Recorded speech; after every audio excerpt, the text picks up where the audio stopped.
It's going to be the explanation and installation video of the air cups onto the, at least these are BC Racing coilovers. Typically the coilovers are set up with a little bit taller spring. These ones were purposely made for the air cups from the get-go, so they already have a shorter spring. I'll explain that as we go along. As a general overall, the air cup itself, fairly simple in design. It's a pneumatic piston basically, so as you pump air into the cylinder, the piston expands, which in turn raises the car, and as you decrease the pressure, the piston will retract, thus lowering the car. So the air cup itself is fairly simple. Getting it to work, it physically uses the shock shaft as well as a combination of seals in order to make an air chamber to do so. So installation is important just because if you jam stuff together, just as anything else with a seal, you could possibly mess it up. Not very hard to install whatsoever, fairly straightforward, but that's why we're just making the video. I know there's going to be a couple of them out there before there's any real installation instructions or anything of that sort. So without further ado, get started installing one of these air cups on a coilover to get it to the final product. Alright, now installation onto the coilover. This is at least a BC Racing BR type coilover assembly. As noted, usually it has a taller spring assembly that will reach all the way to the top hat. In this case, it's already got a shorter spring. As a general explanation of why, the air cup does take up some of the shock shaft, so the spring essentially has to sit lower down on the strut. So by running a shorter spring, it still gives you full adjustability, or as close to as full adjustability as what you had prior. So you know, a purpose-built kit is a lot easier to deal with. Otherwise, with the air cups, generally speaking, you may need to purchase some shorter springs in order to have full functionality. Not very expensive, but you know, overall, that's why the package is just easier. I can provide you this all together. Granted, it's not, you know, this portion of the video of the installation is, you know, what you'll need to understand how to put it on. Anyhow, fairly simple, at least with BCs. The jam nut are basically to hold everything on the shock shaft, 17 millimeters. If you have an air impact, much easier to get it off. Otherwise, you can use an Allen head and an open-ended 17 millimeter box wrench. So on installation, it's fairly simple. Just loosen the nut off the top. Hold the shock body while you're doing it because it will want to spin, and then simply remove it. And then I always like to lay the parts out just so I know, you know, how it goes together. I mean, at this point, I personally know which way they go on and off, but yeah, if you just tear everything off, you may forget. Anyhow, basically the top hat sandwiched in between two washers. If you have pillowable mounts, maybe a little bit different, but same general assembly. On these particular coilovers, I'm just going to take this off so you can see, there is a snap ring on the 1/2 inch or 12.5 millimeter shock shaft diameter shocks. The larger ones won't have it. They have a big enough step where they don't need it, but these ones do. So in order to install the cup, you have to remove this retaining ring or snap ring. Otherwise, the assembly will not slide on, and if you do get it to, it's probably going to screw up whatever seals are inside of it. So to get this off, you know, you want to gently pry this. I don't know if you can get closer, right? You can see what's. Gently pry this off. It's really kind of difficult to get off without it flying across the garage or wherever you're working, but you can get it off like that. Usually you got to come back and bend it back into shape for reinstallation.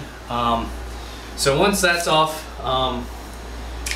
air cup installation is simply reverse of this. You're just putting the air cup on top of the spring. So first thing, I want to put the spring back on, and then essentially what I want to do is lower these spring seats so that the air cup can slide on, and I can see that groove where I just removed the retaining ring at, so that apologize, keep saying so that you can physically get the retaining ring back on without having to fight the air cup.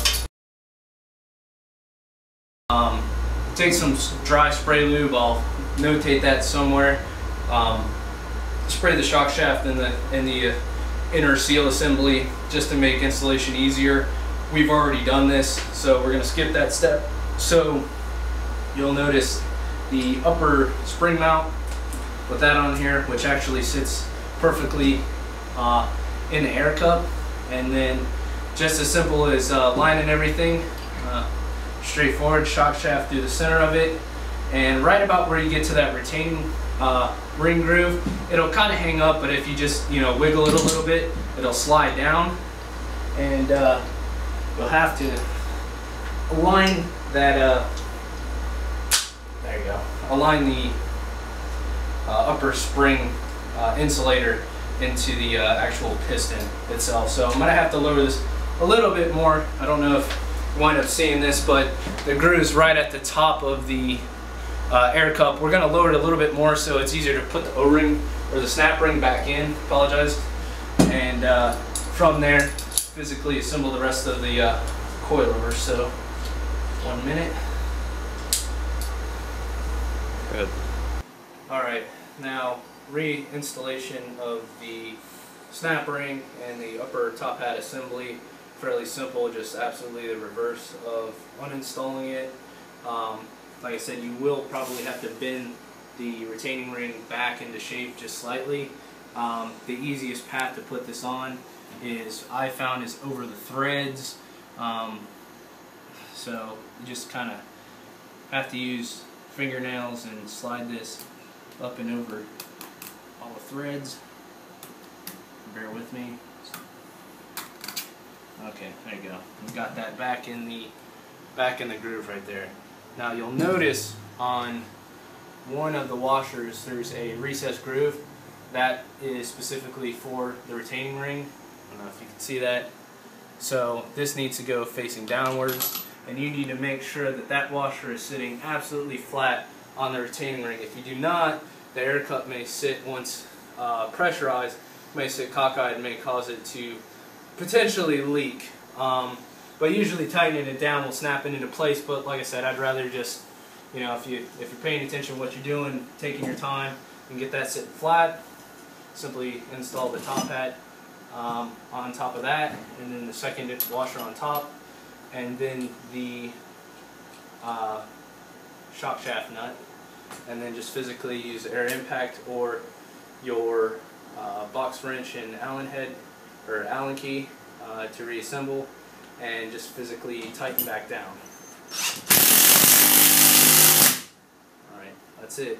Now you will notice we still have some play in the assembly, and that's because we gave it enough slack so we can snap the retaining ring on the shock shaft back in. So at this point you can physically turn the assembly upside down and spin your retaining rings or your spring collar rings snug on the spring. As soon as you get the assembly snug on the spring, essentially you can tighten everything down and you're done. BC, however, suggests specifically about an 1/8 inch to 1/4 inch preload, so you may want to go ahead and preload it some, or if you're running more preload than that prior, adjust the preload at this point and tighten it down. Don't try to set your preload prior to putting the cup on, especially with that retaining ring. There's just no way possible to do it. It's just a real pain.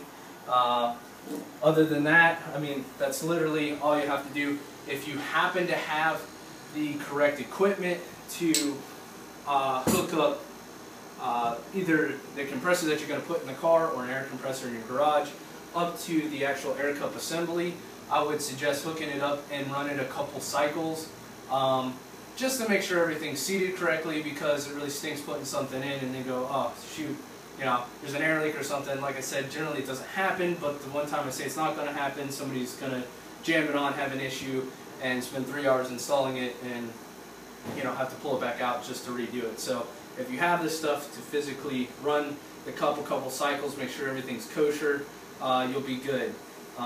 So that should cover, basic installation and explanation of the air cups. If there's anything I missed, I'm sure I'll have comments. We'll do another video for the time being, but overall, that should wrap up. Anybody that's going to get cup assemblies by themselves or has any general questions, like I said, they're not very complex. Just physically compressing the spring, which is raising the car, other than that, enjoy keeping your fenders on your car. So, or getting over stuff, one of the two. So that'll wrap it up, and catch everybody later.